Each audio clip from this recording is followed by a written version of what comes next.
तो वो पुर्तगाल के हवाले से मैंने खुद इतनी वीडियोस देखी हैं और इतनी चीज़ों को ऑब्जर्व किया है, और जितने भी लोग पुर्तगाल जाने के लिए आपको इनकरेज कर रहे हैं कि वहाँ की पीआर बहुत आसान है, वहाँ का वीज़ा बहुत आसान है, आप बहुत जल्दी वहाँ की नेशनलिटी हासिल कर लेंगे। जिन दोस्तों की एज जो है वो 30 साल से कम है और वो सिंगल है, जब तक आपको पीआर कार्ड नहीं मिलता आप पुर्तगाल से बाहर नहीं जा सकते, क्योंकि लैंग्वेज का बहुत प्रॉब्लम है और बहुत ही अहम पॉइंट है ये लैंग्वेज वाला। शादीशुदा है उसके लिए क्या मसले हैं?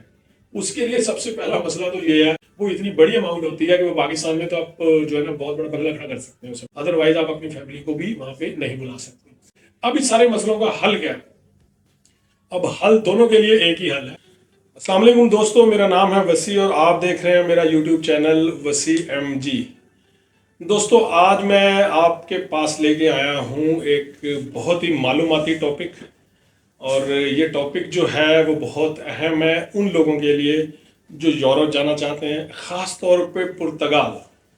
तो वो पुर्तगाल के हवाले से मैंने खुद इतनी वीडियोस देखी हैं और इतनी चीज़ों को ऑब्जर्व किया है कि उसके बाद फिर मेरा दिल किया कि मुझे इस टॉपिक पर वीडियो बनानी चाहिए और आप सब दोस्तों को इस पुर्तगाल के जो वीज़े की भेड़चाल लगी हुई है इसकी जो हकीकत है वो बतानी चाहिए कि वहाँ जाके कितने बेनिफिट्स हैं, कितने फ़ायदे हैं, और क्या करना चाहिए और क्या नहीं करना चाहिए वहाँ जाके, और क्या नुकसानात हैं। तो आइए आज हम इस पर डिटेल डिस्कशन करते हैं।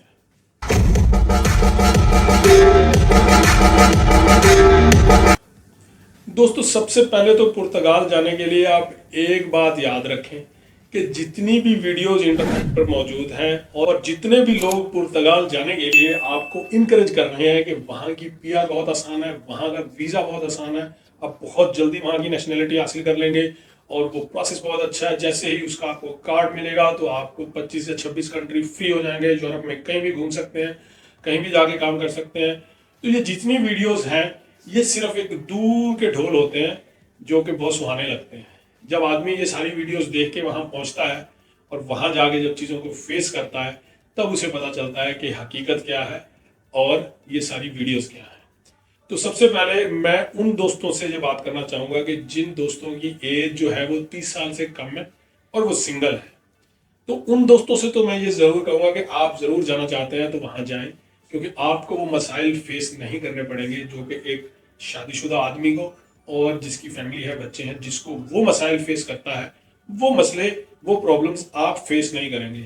सबसे पहले आपने किसी भी वीज़े के ऊपर वहाँ पे चले जाना है, जैसे कि विजिट वीज़ा है या आपका जॉब सीकर वीज़ा है। आप वहाँ जाते ही फाइल जो है अपनी वो आप लॉक करवाएंगे। आई मीन फाइल आपकी बनेगी और आपकी फाइल सबमिट हो जाएगी, और वो फाइल सबमिट होने के बाद आपको वहाँ का पीआर कार्ड मिलता है।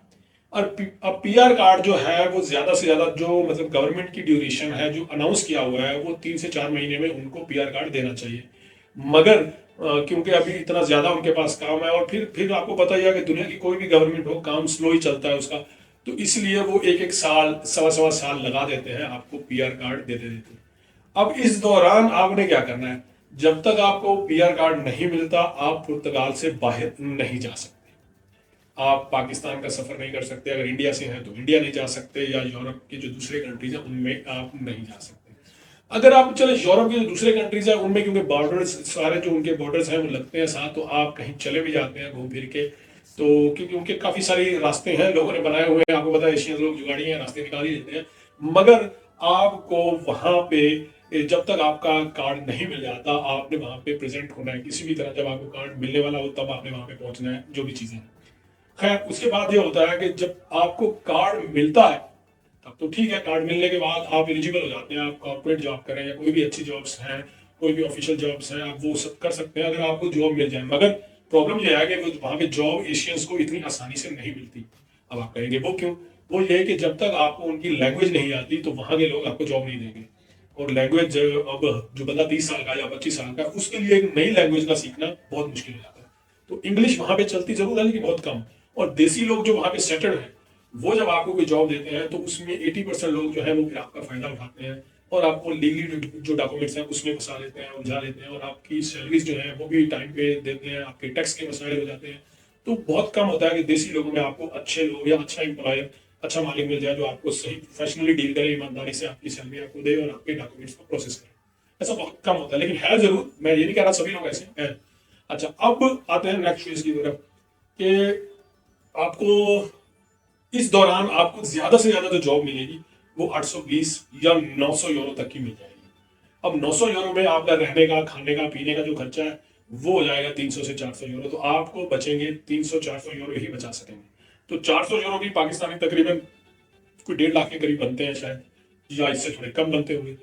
तो वही पैसे हैं जो कि आप वहां पे ये बचा सकेंगे। लेकिन आपको ये पैसे चाहिए होंगे क्योंकि जब आपका पीआर कार्ड बनेगा उस वक्त आपको मतलब थोड़ा सा खर्चा होगा, उस कार्ड की फीस होती है। और उसके अलावा जब आप पीआर कार्ड ले रहे हैं तो आपके पास कोई सेविंग होनी चाहिए, ताकि आप आगे जब भी कोई जॉब ढूंढने जाए या कोई भी बिजनेस करना चाहें, छोटी मोटी गाड़ी या ड्राइविंग की जॉब भी करना चाहें, तो आपका वहाँ पे खर्चा होगा, आपके पास कुछ पैसे होने चाहिए। तो ये तो है सारा वहाँ का सिस्टम। तो ये इतना आसान नहीं है कि वहाँ जाए और जाके आपको जॉब मिल जाए, क्योंकि लैंग्वेज का बहुत प्रॉब्लम है और बहुत ही अहम पॉइंट है ये लैंग्वेज वाला। अच्छा, ये तो सारी स्ट्रगल मैंने आपको बताई है उन लोगों के लिए जो लोग सिंगल हैं, बैचलर हैं या जिनकी कम उम्र है। अब जो शादीशुदा है उसके लिए क्या मसले हैं? उसके लिए सबसे पहला मसला तो ये है कि वो जब इस प्रोसेस से गुजरेगा तो वो अपनी फैमिली से दूर रहेगा। अब अगर वो विद फैमिली चला जाता है तो उसके खुद के पास इतना पैसा होना चाहिए कि वो महीने का वहां पे 3,000 यूरो खर्च कर सके, यानी इतनी सेविंग उसके पास हो। अगर 3,000 यूरो है तो आप 2 बच्चे मियाँ बीवी वहां जाके रह सकते हैं, और 1,000-1,200 यूरो का तो आपको घर ही मिलेगा। फिर बच्चों की फीस है, जब तक आपको पीआर कार्ड नहीं मिलता तब बच्चों की फीस के मसाइल हैं, बच्चों की एजुकेशन के मसाइल हैं, तो वो सारी चीजें हैं। फिर इस तरह मेडिकल की सहूलतें हैं, वो सारी चीजें आप नहीं ले सकते। तो वो पीआर कार्ड तक जो है आपके पास एक बहुत बड़ी अमाउंट होनी चाहिए। वो इतनी बड़ी अमाउंट होती है कि वो पाकिस्तान में तो आप जो है ना बहुत बड़ा बंगला खड़ा कर सकते हैं उस अमाउंट में। खैर, तो फैमिली के साथ जाने वाले जो है ना उनके लिए प्रॉब्लम्स बहुत ज्यादा है। तो उनको मेरी सजेशन ये है कि वो सोच समझ कर जाएं और कैलकुलेशन करके जाएं, क्योंकि जैसे ही आप वहां पहुंचेंगे भी इसी तरह आप अपनी फाइल लॉक करेंगे। फाइल लॉक करने के बाद आप साल 1.25 साल इंतजार करेंगे। और दोनों के लिए एक रूल है, चाहे वो सिंगल हो या शादीशुदा हो, अगर आपको 1 साल तक कार्ड नहीं मिलता और आप कार्ड जल्दी लेना चाहते हैं तो आपको एक वकील हायर करना पड़ेगा जो आपसे 3 या 4,000 यूरो लेगा। फिर वो आपका केस लड़ेगा और फिर वो आपको मतलब गवर्नमेंट से आपका कार्ड जल्दी इशू करवा देगा। तो ये भी एक वहां पे चीज चलती है, ये भी आपको फेस करनी पड़ सकती है। तो कार्ड मिलने के बाद यह है कि आपके बच्चे, आपकी फैमिली वहां रह सकती है, मगर उसके लिए भी शरायत है कि गवर्नमेंट आपकी इनकम देखेगी कि आप 1 साल से यहाँ पे हैं, आपको कार्ड तो मिल गया मगर आप 1,000 यूरो कमा रहे हैं, तो आप इस 1,000 यूरो में फैमिली अफोर्ड नहीं कर सकते, तो वो आपको फैमिली वीजा नहीं देंगे। आपकी जो टैक्स रिटर्न्स है, आपका जो इनकम स्टेटमेंट, वो जो मतलब गवर्नमेंट के पास जो शो होती है, उसमें 1,000 यूरो आप कमा रहे हैं, तो उसमें वो आपको फैमिली का वीजा और वो सारी चीजें वो आपको अलाउ नहीं होने देंगे। उसके लिए आपको अपनी इनकम बढ़ानी पड़ेगी। पीआर कार्ड मिलने के बाद आपको 2,000 या 3,000 यूरो तक आपको पुर्तगाल में रह के कमाना पड़ेगा। तो ये सारे बहुत सारे मसले हैं, अदरवाइज आप अपनी फैमिली को भी वहां पे नहीं बुला सकते। अब इस सारे मसलों का हल क्या है? अब हल दोनों के लिए एक ही हल है कि जो भी बंदा यहाँ से जा रहा है वो अकेला जाए, और जाके वो बंदा जिसके पास पैसे नहीं है, जो नॉर्मल मिडिल क्लास आदमी है, वो वहां जाके फाइल लॉक करे, 1 साल तक वहां धक्के खाए, छोटी मोटी जॉब्स करे, 800 यूरो में या 900 यूरो में गुजारे करके 1 साल के बाद या 8-9 महीने के बाद जब भी उसे पीआर कार्ड मिल जाता है, वो कार्ड हासिल करने के बाद फिर वो जो यूरोप के दूसरे कंट्रीज हैं, जैसे साथ में ऑस्ट्रिया है, पोलैंड है, जर्मनी है, तो वो वहां चला जाए। वहां जाके वो प्राइवेटली जॉब करेगा क्योंकि वो बड़ी मार्केट्स हैं, तो वहां उसको 3,000 यूरो के करीब उसको इनकम हो सकती है। तो ये इस मसले का हल है। फिर वो वहां से पैसा कमाएगा और टाइम अपना करता रहेगा, कंज्यूम करता रहेगा, मगर इस पीआर कार्ड के बिहाफ पे उसको पुर्तगाल गवर्नमेंट को टैक्स पे करना पड़ेगा। उसको रेगुलरली टैक्स जो है वो भेजते रहना होगा पुर्तगाल में, और वो सारी चीजें उसको सीखनी होगी कि कैसे पुर्तगाल में उसका पीआर कार्ड भी एक्टिव रहे।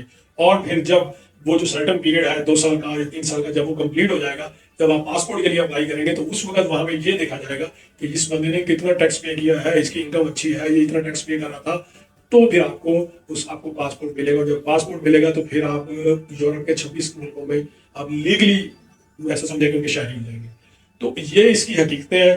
तो जाने वाले दोस्त ये तमाम वीडियोस देख के अंधाधुंध मोटिवेट मत हो जाइएगा, क्योंकि मेरा एक दोस्त ऐसा कर चुका है, वहां जाके वो काफी परेशान है। तो उससे ये सारी डिस्कशन करने के बाद तो मैंने आपके साथ ये बात की है और आप लोगों को ये सारी बातें बता रहा हूँ। तो उम्मीद करता हूँ कि इन्फॉर्मेशन आपको पसंद आई होगी, और जल्दी से चैनल को लाइक कर लें, सब्सक्राइब कर लें और दोस्तों के साथ शेयर कर लें। तो मिलते हैं ऐसी किसी अगली वीडियो में, तब तक के लिए इजाजत दीजिए। अल्लाह हाफिज।